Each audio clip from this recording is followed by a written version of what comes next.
Marcus Thompson's alarm went off at 4:47 a.m., 13 minutes before it needed to, because his body had learned that those extra minutes were the difference between surviving the day and drowning in it. He silenced the phone before the sound could travel down the hallway to where his 3 children slept, and he lay there for exactly 30 seconds in the darkness of his bedroom, listening to the silence that was never really silent. The refrigerator hummed in the kitchen. A car passed on the street below, its headlights casting shadows across his ceiling. Somewhere in the building, a baby cried, and Marcus felt the familiar weight settle onto his chest, the weight of another day that would demand everything he had and then ask for more. He rose without turning on the light, his movements practiced and efficient. Navy blue slacks from the chair where he'd laid them out the night before. White button-down shirt, slightly wrinkled but acceptable. Belt. Socks. His reflection in the bathroom mirror showed a man who was 34 but looked older, with deep brown skin that had lost some of its warmth, close-cropped hair showing gray at the temples that hadn't been there 2 years ago, and eyes that carried the particular exhaustion of a person who had not slept deeply in longer than he could remember. If you're enjoying this story so far, don't forget to hit the like button and subscribe. Drop a comment telling me where in the world you're watching from. I love hearing from you. By 5:03 a.m., Marcus was seated at the small desk in the corner of his bedroom, his laptop screen casting blue light across his face. The Sterling & Associates VPN connected with its familiar chime. Muted, always muted, and then he was inside the system, pulling up the Henderson account analysis that was due by end of day. His fingers moved across the keyboard with quiet precision, the only sound in the apartment besides his own breathing. This was his secret. This was how he survived. While Alexandria Sterling and the rest of the senior leadership team were still asleep in their expensive apartments, while the morning traders were just beginning their commutes, while the city itself was still caught between night and day, Marcus Thompson was working. He had been doing this for 8 months now, ever since he'd realized that the traditional 9-to-5 was impossible for a single father with 3 children under 10. The data organized itself under his attention. Revenue projections, market analysis, risk assessment matrices, the kind of work that had once come so naturally to him that he'd built an entire career on it. Back when he'd been Marcus Thompson, VP of Analytics at Meridian Solutions.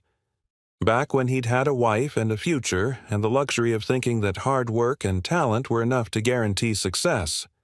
That version of his life had ended on a Tuesday morning in April, 2 years and 3 months ago, when Sarah had gone into labor 6 weeks early and never come home from the hospital.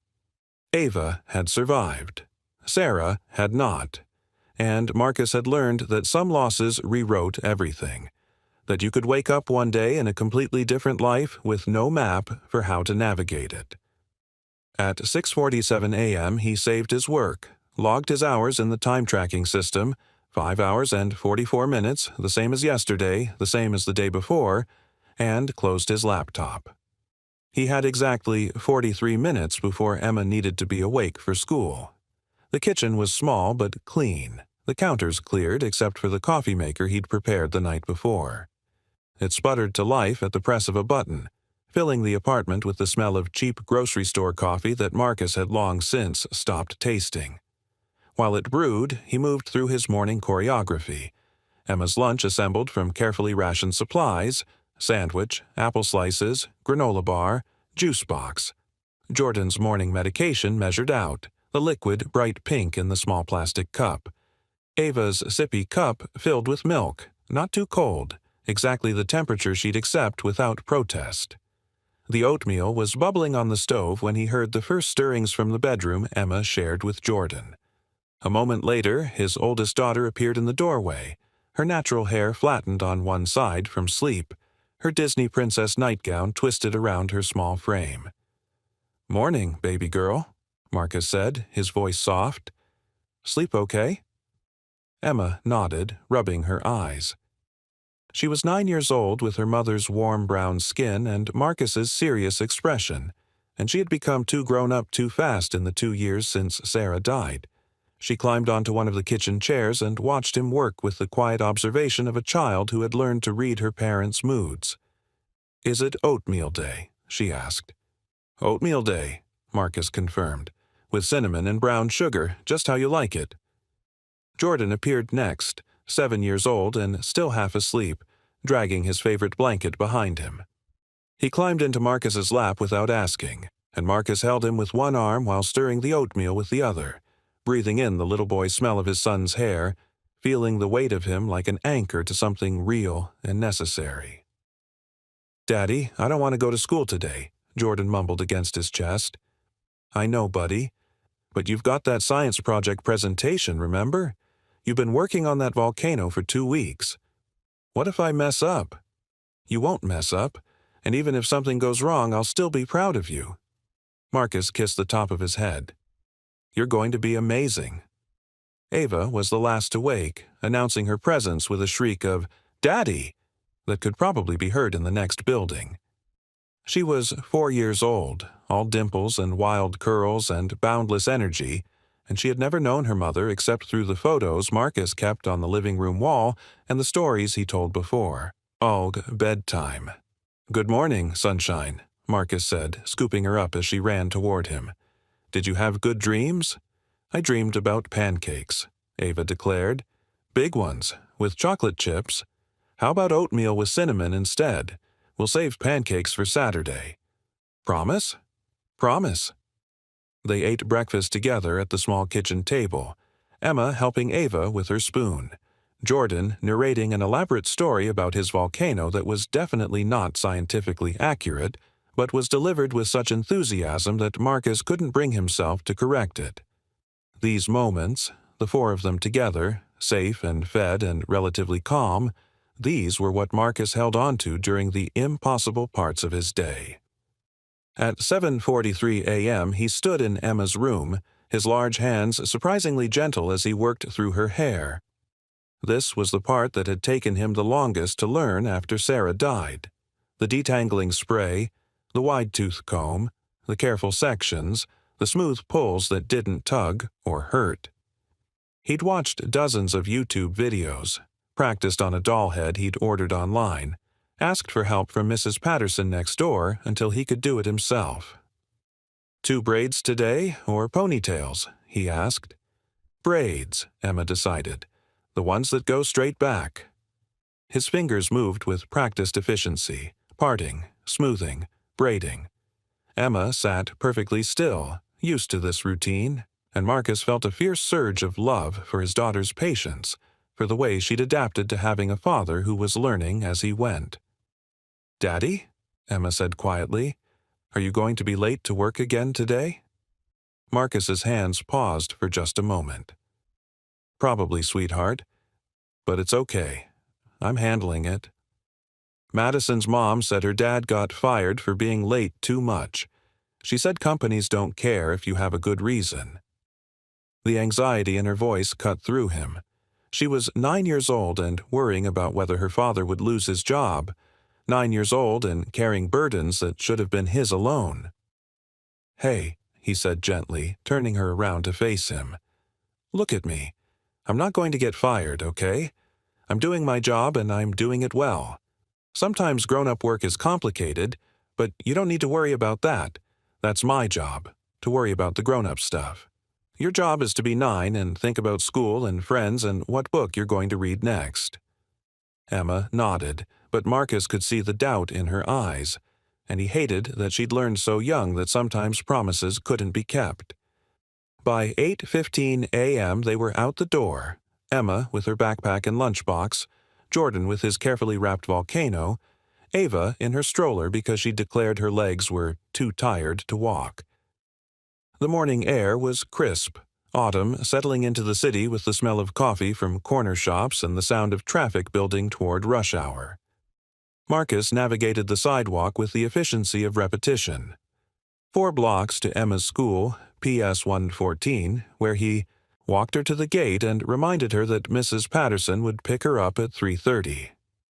3 blocks back to Jordan's school, PS 89, where he helped him carry the volcano to his classroom and waited while Jordan's teacher, Ms. Rodriguez, admired the project and promised Marcus that Jordan would do wonderfully.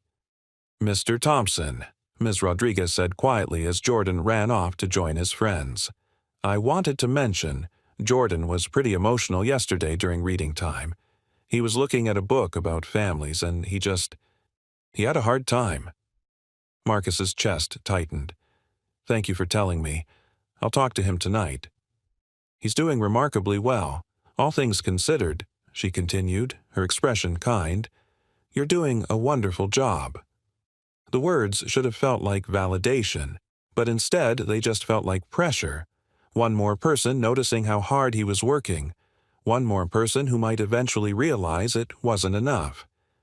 The daycare was another 6 blocks, a small facility run by a woman named Gloria who charged slightly less than the other places because she understood what it meant to be a parent without backup. Ava clung to Marcus's neck when he tried to put her down. "Don't want to stay," she whimpered. "Want to stay with you." "I know, baby," Marcus murmured, his heart breaking in the familiar way. "But you love Miss Gloria's, remember? You get to paint today, and I'll be back before you know it. Before dinner, we'll make those spaghetti you like with the star-shaped pasta." "The stars?" "The stars, I promise." He held her for another minute, breathing in her little girl scent of strawberry shampoo and milk, and then he handed her to Gloria, who took her with practiced ease and started distracting her with talk of the day's activities. Marcus waited until Ava was engaged before he left, and he didn't let himself look back because looking back made it harder. The subway platform was crowded with the late-morning commuters, the people whose jobs allowed for flexible start times, the students heading to class, the tourists consulting their phones. Marcus stood near the edge, checking the time on his phone. 9:07 a.m. If the train came in the next 3 minutes, if there were no delays, if he walked quickly from the station, he could make it to the office by 9:50. He would be late. Again. For the 3rd time this week. His phone buzzed with an email notification. His stomach dropped when he saw the sender. Alexandria Sterling, CEO. Subject: Meeting request, time sensitivity protocol. "Mr. Thompson, please report to my office immediately upon your arrival today. This concerns your continued pattern of tardiness and its impact on departmental productivity. Regards, Alexandria Sterling." Chief Executive Officer Sterling and Associates Marcus read the email twice, his jaw tight. Around him, the subway crowd surged forward as the train arrived, but he stood frozen for a moment, that familiar feeling of everything slipping through his fingers like water. He climbed onto the train, found a spot near the door where he could stand without taking up too much space, and closed his eyes. In his mind, he was already running through his defense, his explanation, his plea for understanding. But he'd learned that explanations didn't matter much in the corporate world. Results mattered. Appearances mattered. Being at your desk during traditional business hours mattered, even if you'd already put in a full day's work before the sun came up. The train rattled through the tunnel, and Marcus held onto the pole and thought about Emma's question. "Are you going to get fired?" And he didn't have an answer. Sterling and Associates occupied floors 15 through 22 of the Harmon Tower, a glass and steel structure in the financial district that represented everything Marcus had once aspired to and now just represented the place where he was failing to meet expectations. He swiped his badge at security at 9:53 a.m., offering a tired smile to Jerome, the guard who'd gotten to know his pattern. "Morning, Marcus," Jerome said. "Rough one today?" "They're all rough ones, Jerome. Heard the new CEO's been cracking down. You watch yourself up there." Marcus nodded and headed for the elevators. His reflection in the polished doors showed a man who looked exactly like what he was. Exhausted, rumpled, despite his best efforts, carrying the weight of too many responsibilities. He straightened his tie, ran a hand over his hair, and tried to arrange his face into something approximating professional confidence. The 15th floor housed the analytics department, a sprawling open floor plan with rows of desks, glass-walled conference rooms, and the persistent hum of focused work. Marcus's desk was in the middle section, surrounded by colleagues who were already deep into their days, their screens filled with data, their hands moving across keyboards with the rhythm of people who'd arrived at 8:30 like they were supposed to. "Marcus," his coworker David called as he passed. "Sterling's been asking about you. Twice." "I know. Got the summons." David's expression was sympathetic. "Good luck, man. She's been on a tear lately." Marcus dropped his bag at his desk, logged into his computer long enough to see the work he'd completed that morning.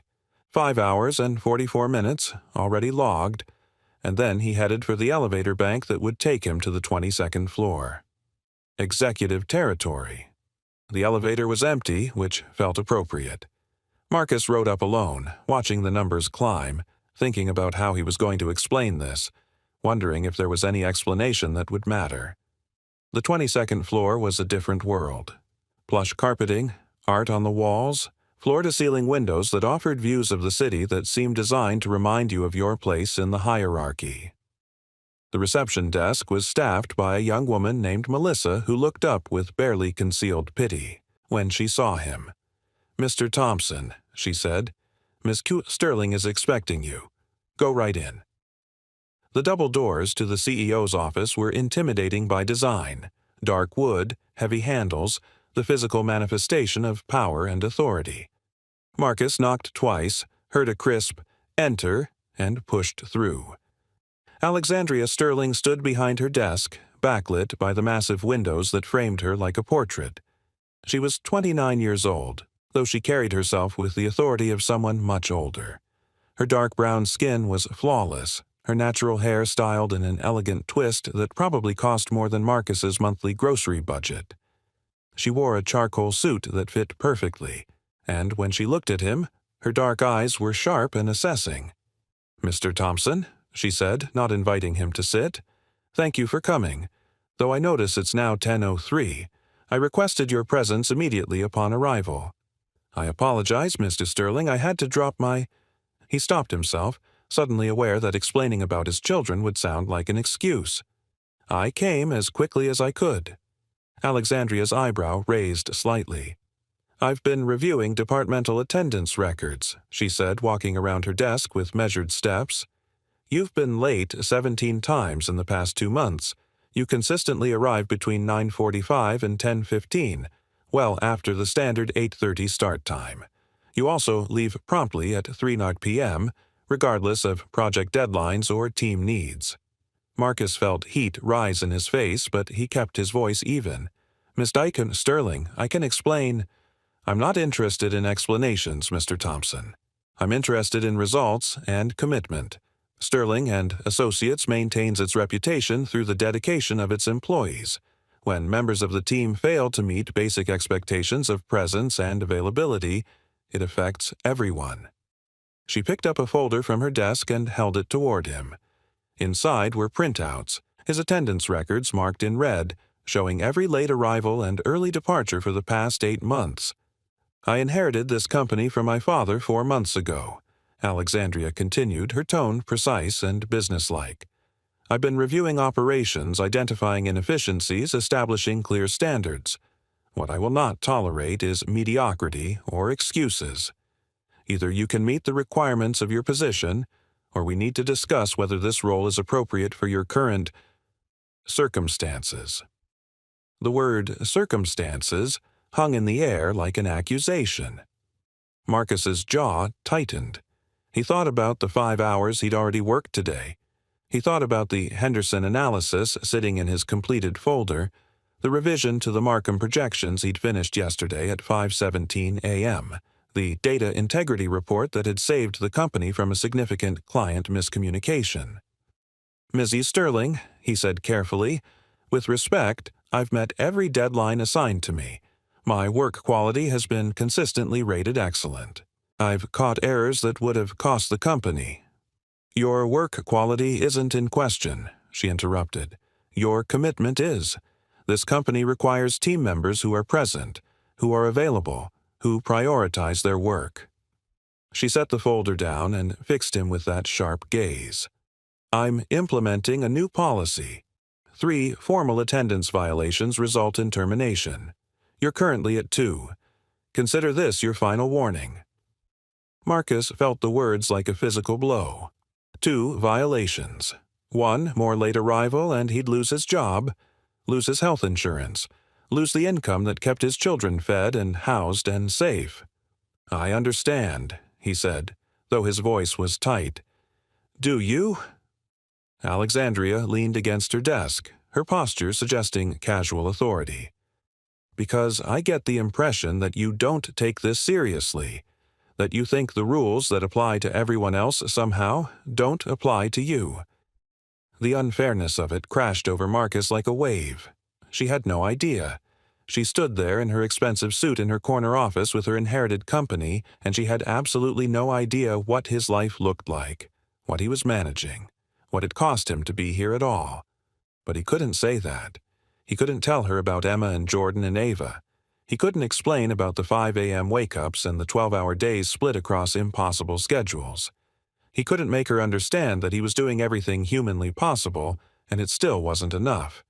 So instead he just said, "I'll do better." Alexandria studied him for a long moment, and something flickered across her face. Confusion, maybe, or curiosity about why he wasn't defending himself more vigorously. But then her expression smoothed back into professional distance. "See that you do. You're dismissed." Marcus turned and walked toward the door, his shoulders straight despite the weight pressing down on them. "Mr. Thompson," Alexandria called just as he reached for the handle. He turned back.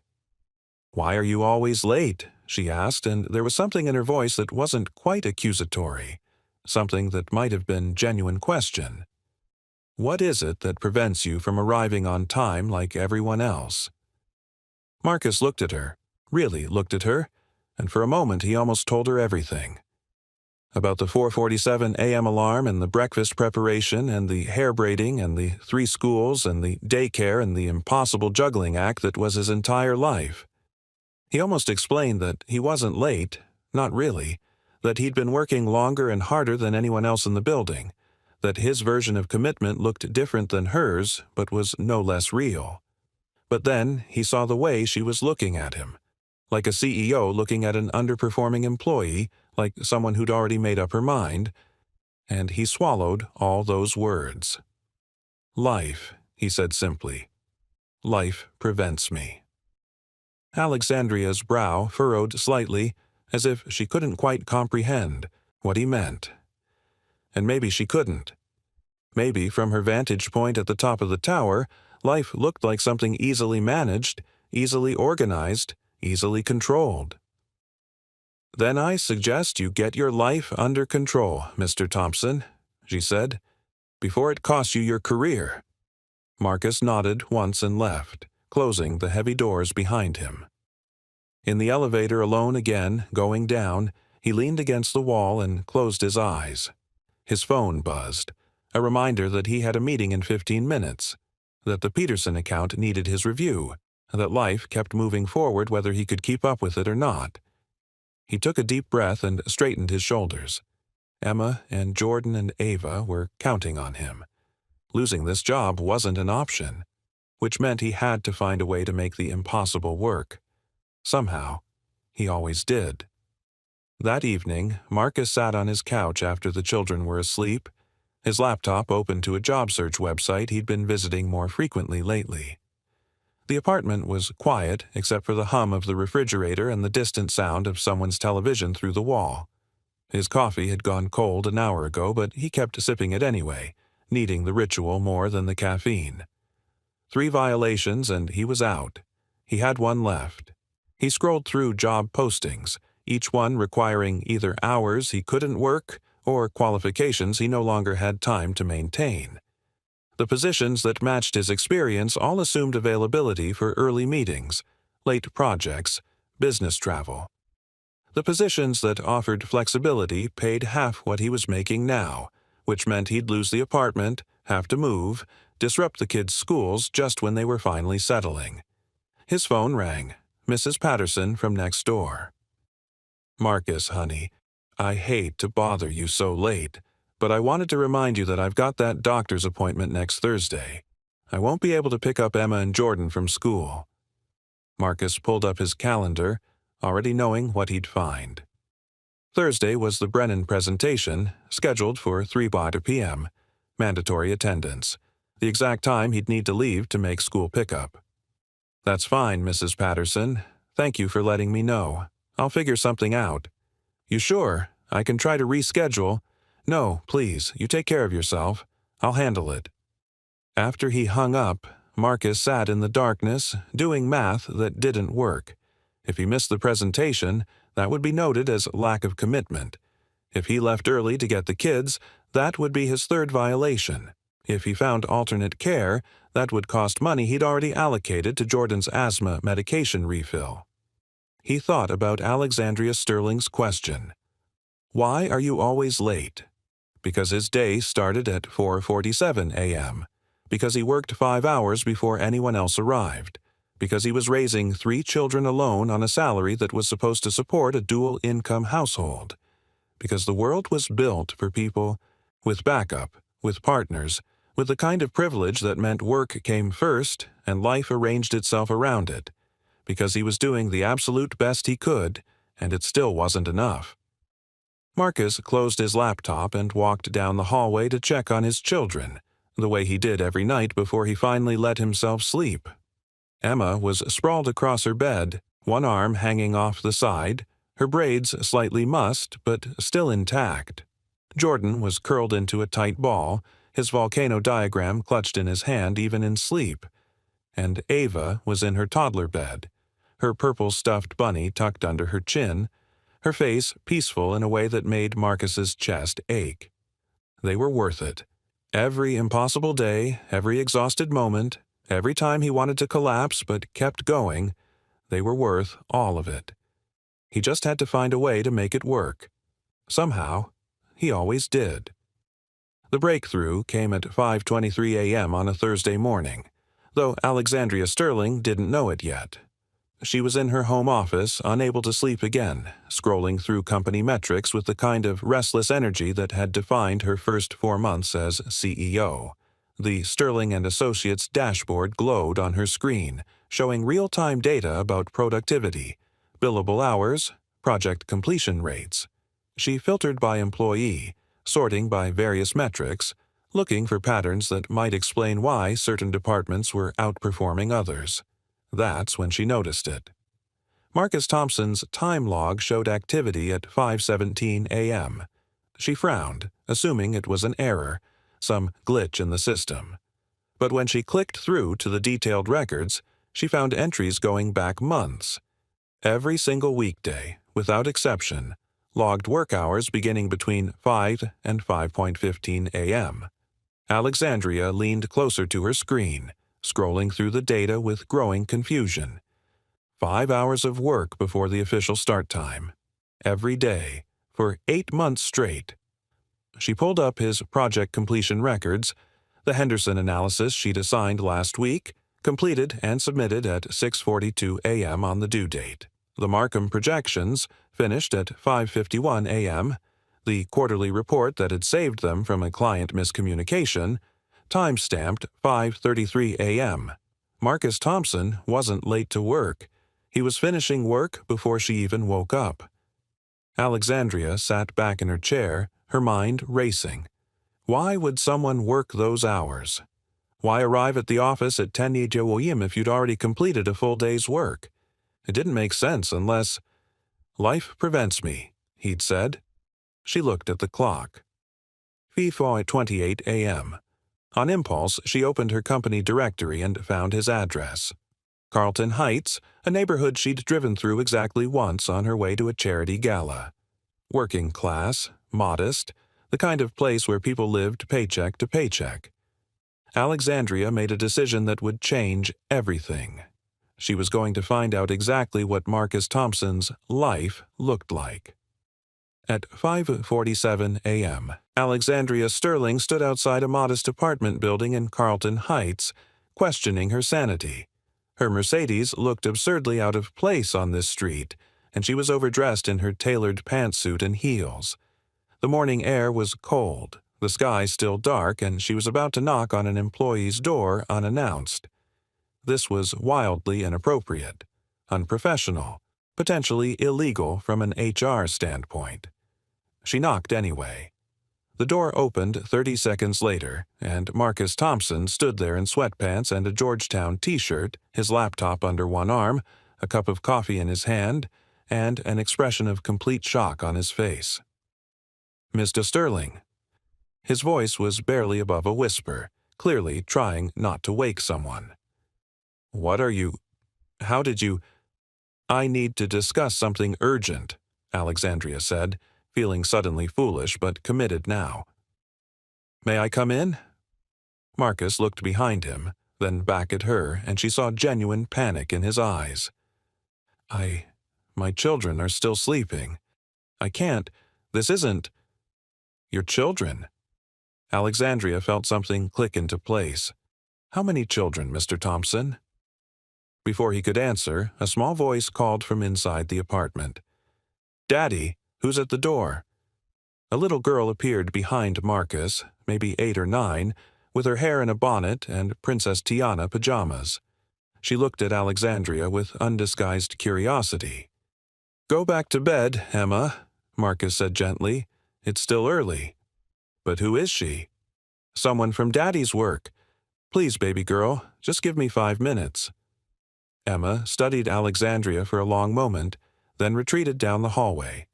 Marcus stepped out into the corridor, pulling the door mostly closed behind him, and Alexandria could see that his hands were shaking slightly. "Mr. Sterling, I don't understand what you're doing here," he said. "If this is about the tardiness issue, I'm working on—" "Show me," Alexandria interrupted. "Show you what?" "Your morning. I want to see what your life looks like, the life that prevents you from arriving at 8:30. Marcus stared at her like she'd lost her mind. "You want to watch me get my kids ready for school?" "Yes. That's insane. That's—" He ran a hand over his face. "Mr. Sterling, with respect, this is incredibly invasive. You can't just show up at an employee's home at 6 in the morning and demand—" "You're right," Alexandria said, and she was surprised to feel her eyes burning. "You're absolutely right. This is invasive and inappropriate, and I'm completely out of line." She took a breath. "But I looked at your time logs this morning, Mr. Thompson. I saw that you've been working since 5 a.m. every day, for months, and I realized that I accused you of lack of commitment when you're working longer hours than anyone in the company." Marcus's expression shifted to something between vindication and exhaustion. "I tried to tell you—" "You said life prevents me," Alexandria continued, "and I didn't understand. I didn't even try to understand. So I'm here because I need to see what I didn't see before." She met his eyes. "Please. I'm asking, not as your CEO, but as someone who made a terrible mistake and wants to understand it." The door behind Marcus opened slightly, and 2 more faces appeared, a boy about 7 and a little girl who couldn't have been older than 4. "Daddy," the youngest one said, "I'm hungry." Marcus closed his eyes for a moment, and Alexandria saw him surrender to the inevitable. "Okay," he said quietly. "Okay, you want to see? Then see." What Alexandria witnessed over the next 2 hours destroyed every assumption she'd built about Marcus Thompson, about single parenthood, about what commitment looked like. She watched him move through the apartment with practiced efficiency, making breakfast while helping the youngest girl, Ava, find her shoes. She watched him test the oatmeal's temperature, measure out medication for the middle child, Jordan, who had asthma, and pack 3 separate lunches while quizzing Emma on her spelling words. She saw the calendar on his refrigerator, covered in color-coded notes, doctor appointments, school pickups, daycare schedules, medication refills, permission slip deadlines, the architecture of a life held together by sheer force of will. She watched him braid Emma's hair with gentle competence, his large hands surprisingly skilled as he created neat cornrows while Emma told him about the mean girl in her class who said her daddy probably didn't love her because he wasn't at the school concert last week. I love you more than anything in this world, Marcus said quietly, his fingers never pausing. Not being at one concert doesn't change that. Sometimes daddies have to work to keep a roof over their baby girl's head. But that doesn't mean I love you any less. Alexandria felt something crack inside her chest. She watched him help Jordan pack his volcano project, the one he'd worked on for weeks, and saw the pride in Marcus's eyes when Jordan explained the science. She watched him change Ava's outfit 3 times because the 4-year-old had strong opinions about which dress matched her purple backpack. She saw him check his watch constantly, calculating time, always calculating. She saw the moment at 7:43 when he realized he'd forgotten to prep Jordan's inhaler for school and had to dig through the medical supplies while simultaneously helping Ava put on her jacket. She watched him transform from the exhausted man who'd opened the door into a father who was fully present, fully engaged, making jokes and offering encouragement and holding his children with a tenderness that made Alexandria's throat tight. And she understood, with devastating clarity, that when Marcus arrived at Sterling and Associates at 10 a.m., he'd already worked harder than she'd ever worked in her life. At 8:17 a.m., they left the apartment. Alexandria followed in her Mercedes as Marcus walked his children to their schools, 4 blocks, then 3 blocks back, then 6 more blocks to daycare. She watched him crouch down to hug Ava goodbye, watched the little girl cling to his neck and beg him not to leave, watched him gently pry her loose with promises of star-shaped pasta for dinner. When he finally turned and saw Alexandria still there, still watching, his expression was unreadable. "Now, you know," he said simply. "Mr. Thompson, Marcus, I don't know what to say." "You don't have to say anything." His voice was flat, exhausted. "You wanted to see my life. You saw it. I get my kids up, fed, medicated, to school, and to daycare. Then I commute 45 minutes to the office. That's why I'm late. That's why I leave at 3 Asanochiu, and that's why I work from 5 a.m. until 7 a.m. every single morning, because it's the only way I can do my job and take care of my children." Alexandria felt tears threatening. "Why didn't you tell me this when I called you into my office?" "Would it have mattered?" Marcus asked. "In my experience, single parents are seen as liabilities. We're the ones with circumstances that make us unreliable. I've learned not to advertise it." "I called you uncommitted," Alexandria whispered. "I questioned your dedication." "Yes, you did." There was no anger in his voice, just fact. "I'm sorry." The words felt inadequate. "I'm so sorry." Marcus studied her for a long moment. "Mrs. Sterling, I appreciate you coming here. I appreciate you taking the time to understand. But I still have a job I'm about to be late for. So, if you'll excuse me—" "No," Alexandria said suddenly. "You're not going to be late. I'm driving you." She pulled out her phone. "And I'm calling an emergency executive meeting for noon today. There are going to be some policy changes at Sterling and Associates. If you're hooked on this story, make sure to subscribe and turn on notifications so you never miss an upload. Your support means everything and helps me bring you more emotional stories like this one."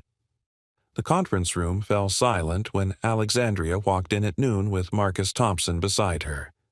The executive team, 7 department heads who'd been with the company for years, looked between their young CEO and the data analyst with undisguised confusion. "Thank you all for coming on short notice," Alexandria said, taking her seat at the head of the table. Marcus sat beside her, looking profoundly uncomfortable. "I've called this meeting because I've made a serious error in judgment, and I need to address it." She pulled up a presentation on the screen, and the first slide showed Marcus's time logs. "This is Marcus Thompson's work record for the past 8 months. As you can see, he logs an average of 5 hours of work before 8:30 a.m. every single weekday. He then arrives at the office around 10:00 a.m. and leaves at 3:00 p.m. His project completion rate is 100%. His work quality is excellent. He has caught multiple critical errors that saved the company significant money and reputation damage. She advanced to the next slide. I reprimanded Marcus 2 days ago for chronic tardiness. I accused him of lack of commitment. I gave him a final warning that one more late arrival would result in termination. The executives shifted uncomfortably. This morning, I went to Marcus's home at 5:45 a.m. Alexandria's voice was steady, but there was emotion beneath it. I watched him prepare breakfast for his 3 children, ages 4, 7, and 9. I watched him braid his daughter's hair, pack 3 lunches, administer asthma medication, walk his children to 2 different schools and a daycare facility, and then commute 45 minutes to our office. He does this every single day, alone, because he's a widowed single father who is managing more before 9 a.m. than most of us manage in an entire day. She looked around the table. Our attendance policy is broken. It's built on the assumption that every employee has the same circumstances, the same support systems, the same ability to conform to arbitrary start times. It penalizes people like Marcus who are actually working longer and harder than anyone else, just on a different schedule. David Chen, the CFO, spoke up. Alexandria, we appreciate your compassion, but flexibility can create accountability issues. How do we ensure productivity if we're not monitoring presence? By measuring results instead of hours, Alexandria replied.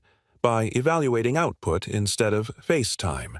By recognizing that the traditional 9 to 5 doesn't work for every valuable employee. She advanced to another slide. I'm proposing a new flexible work policy.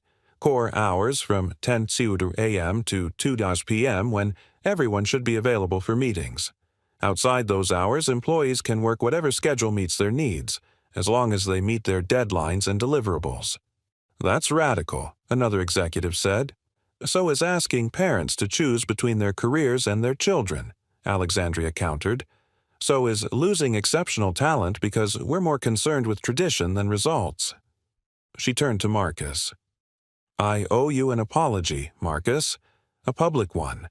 I made assumptions about your commitment without understanding your circumstances. I almost fired one of our best analysts because I was measuring the wrong things. I'm sorry. Marcus looked at her, surprise evident on his face. Mr. Sterling. There's more, Alexandria continued. Effective immediately. I'm creating a new position. Director of Analytics and Special Projects. It comes with a significant raise, flexible scheduling, and the ability to work remotely as needed. It's yours if you want it. The room erupted in murmurs. Marcus sat frozen, staring at her. You can't be serious, he said quietly. I'm completely serious. You've been doing director-level work for months. You deserve director-level compensation and respect. Alexandria met his eyes. You deserve a company that values what you bring, not one that punishes you for being a devoted father. Marcus's jaw tightened, and Alexandria could see him fighting emotion. I don't know what to say. Say yes, and then help me fix everything else that's broken about how we treat working parents. 3 months later, Alexandria stood in Marcus's new office, a corner space with windows and a door that closed, watching him video chat with Ava, who was showing him a painting she'd made at daycare. That's beautiful, sunshine, Marcus said, his voice warm. We'll hang it on the refrigerator tonight, okay? Right next to Jordan's volcano drawing. After he hung up, he turned to find Alexandria leaning in his doorway. You're good at this, she said. At what? Being present. Even when you're here, you're present with them. Marcus smiled. They're my whole world. Everything else is just details. Alexandria stepped into his office, holding 2 coffee cups. She handed him one. I wanted to thank you, she said, for teaching me what leadership actually means, for showing me that making assumptions about people's lives is a failure of character, not a management technique. You did the work of changing, Mr. Sterling. That's not small. Alexandria, she corrected. After you let me into your home at 6 in the morning, and I watched you braid your daughter's hair, I think we're past Miss Sterling. They sat in comfortable silence for a moment. The new flexible work policy had been implemented company-wide. Employee satisfaction had increased. Several working parents had personally thanked Alexandria, some with tears in their eyes. And Marcus Thompson was thriving in his new role, mentoring junior analysts and reshaping departmental culture. "Can I ask you something personal?" Alexandria said. "Of course." "That morning, when you opened the door and saw me standing there, you could have refused. You could have called HR. You could have protected your privacy. Why did you let me in?" Marcus considered the question. "Because you asked," he said finally, "not as my boss, but as a person who wanted to understand. And because I was so tired of hiding, tired of pretending that I could do this alone without it costing me everything." He met her eyes. "Sometimes the bravest thing you can do is let someone see you struggling." Alexandria felt tears threatening again. "I'm glad you let me see. I'm glad you were willing to look." 6 months after that early morning visit, Alexandria implemented her most ambitious policy change yet, the Sterling Family Initiative. On-site childcare, emergency backup care for sick days, flexible scheduling, subsidized summer camps, paid parental leave that actually reflected real family needs. The board had fought her on every point. The senior partners had called her naive. But Alexandria had stood firm, armed with data about retention and productivity, and the simple moral argument that companies should support the humans who worked for them. Marcus had been beside her, through all of it, helping design programs, sharing his expertise as a single parent, and lending credibility to her arguments. They launched the initiative on a Tuesday morning with a ceremony in the main conference room. Employees filled the space, many of them parents who'd been quietly struggling. Alexandria gave a speech about values and vision, but the moment that mattered came when she invited Marcus to speak. He stood at the podium with Emma, Jordan, and Ava beside him. Emma in her school uniform, Jordan clutching his latest science project, Ava holding Alexandria's hand like they'd been friends forever. "A year ago, I was working 18-hour days split across an impossible schedule," Marcus said, his voice steady. "I was exhausted, scared, and convinced I was failing at everything. I thought I had to hide my circumstances to keep my job. And then something unexpected happened." He looked at Alexandria. "My CEO showed up at my door at 6 in the morning and asked to understand my life. She didn't have to do that. She could have just fired me like she planned. But she chose to see me as a person, not just an employee. And that choice changed everything." His voice thickened with emotion. "These programs we're launching today, they're not just policies. They're lifelines for parents like me who are doing their best and still feeling like it's not enough. They're a message that says, we see you, we value you, your family matters, and so does your work." Emma leaned into her father's side. Jordan smiled up at him with pure pride, and Ava waved at the crowd, making everyone laugh. "Thank you," Marcus finished, "for creating a place where I can be both a devoted father and a valued professional, for proving that those two things don't have to be in conflict." The applause was thunderous. Alexandria watched from the side, her heart full, thinking about how close she'd come to destroying this man's life because she couldn't see past her own assumptions. After the ceremony, as people mingled and asked questions about the new programs, Alexandria found Marcus alone in the hallway, his children having run off to explore the office space. "That was a beautiful speech," she said. "It was true." Marcus turned to her. "You changed my life, Alexandria. Not just professionally, but you gave me hope that the world could be different, that people in power could choose compassion." "You changed mine, too," Alexandria said quietly. "You taught me that real leadership isn't about enforcing rules. It's about understanding the humans behind the work. It's about being brave enough to see your own blind spots and humble enough to change." They stood there for a moment, and Alexandria felt something shift between them, something that had been building for months but neither of them had acknowledged. Respect had become friendship. Friendship had become something deeper. "Alexandria," Marcus said softly. "Would you—" He paused, seeming to gather courage. "Would you like to have dinner with me sometime? Not a work dinner, a real one." Alexandria's heart raced. "Are you asking me on a date, Marcus Thompson?" "I'm asking if you'd like to spend time with a single father of 3 who still works too much and whose life is beautifully chaotic and who thinks you're the most remarkable person he's ever met." He smiled. "So, yes, I'm asking you on a date." "Then, yes," Alexandria said, feeling a smile spread across her face. "I would love that."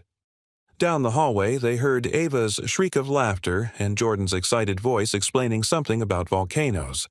Emma appeared around the corner, saw them standing close together, and grinned with the knowing expression of a 9-year-old who understood more than adults gave her credit for. "Does this mean she's coming over for dinner?" Emma called. "Would that be okay with you?" Marcus asked. Emma considered for a moment, then nodded. "Yeah, she's nice, and she makes you smile more." Alexandria laughed, feeling lighter than she had in years. "I'll bring dessert," she called back. "Chocolate?" Ava appeared behind Emma. "Definitely chocolate." As the children ran off again, Marcus took Alexandria's hand. "Fair warning," he said. "Dating me means dating all of us. It's a package deal." "I wouldn't want it any other way," Alexandria replied. And she meant it, because watching Marcus with his children had taught her something profound. That love wasn't about grand gestures or perfect circumstances. It was about showing up at 5:47 a.m. It was about braiding hair and packing lunches and staying present even when you were exhausted. It was about choosing, every single day, to see people fully and love them anyway. The photos on Marcus's refrigerator had multiplied. There were still the old ones, Sarah holding newborn Ava, Marcus and Sarah on their wedding day, family portraits from when life looked completely different. But now there were new ones too. Marcus and Alexandria at the Sterling Family Initiative's first anniversary celebration. Emma receiving an award at school with both Marcus and Alexandria in the audience. Jordan's science fair victory with all 5 of them, Marcus, Alexandria, Emma, Jordan, and Ava, gathered around his winning project.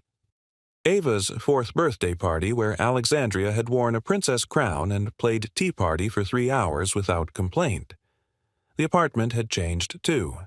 It was the same space, but it felt different, fuller, happier, marked by the presence of someone who'd chosen to be part of their complicated, beautiful life.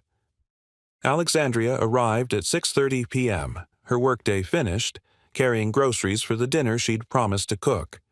Emma ran to hug her, Jordan showed her his latest project, and Ava demanded to be picked up and spun around. Marcus watched from the kitchen doorway, his heart so full it almost hurt. "Rough day?" Alexandria asked, reading him instantly. "Good day," he corrected.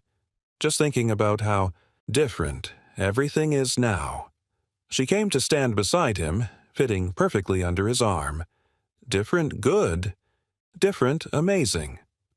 Later, after dinner was eaten and dishes were washed and children were tucked into bed with stories and kisses, Marcus and Alexandria sat on the couch together. Her head rested on his shoulder, his arm around her waist, both of them exhausted but content. "I have a question," Alexandria said quietly. "Okay. What do you think about moving?